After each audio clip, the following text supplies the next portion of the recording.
और जब अजनाला में हिंसा हुई तब भी ये लोग, जिनमें कि वीरेंद्र पाल और एक तरविंदर जो है वो उसके साथ ही, उनके लाइसेंस किश्तवाड़ और रामबन से इशू हुए थे, उस पर अब कार्रवाई जो है वो जम्मू कश्मीर सरकार द्वारा की जाएगी। अगली खबर के लिए चलते हैं हमारे सहयोगी विवेक के पास।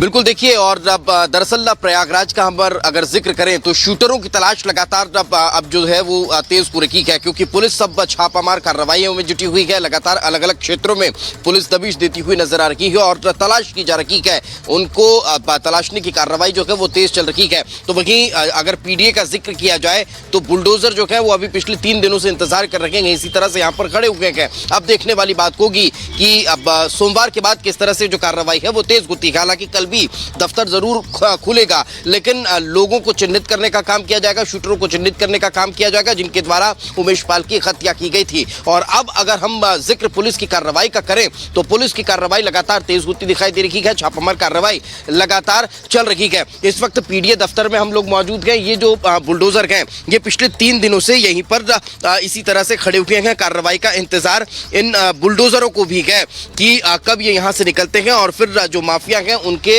अब अवैध जो निर्माण हैं उन्हें ध्वस्त करते हैं। लेकिन जो हमारे सोर्स हैं, जो सूत्र हैं, उनके द्वारा ये जानकारी दी जा रही है क्योंकि त्योहार के चलते पिछले 2 दिनों से ये कार्रवाई नहीं हो पाई थी। आज भी छुट्टी का दिन है, लोकल छुट्टी यहाँ पर घोषित की गई है। यही कारण है कि आज भी बुलडोजर इसी तरह से पीडीए के दफ्तर में खड़े रहेंगे। अब देखने वाली बात होगी कि कल जब दफ्तर ओपन होता है उसके बाद किस तरह से कार्रवाई होती है, क्योंकि एक दिन बाद फिर शनिवार रविवार की छुट्टी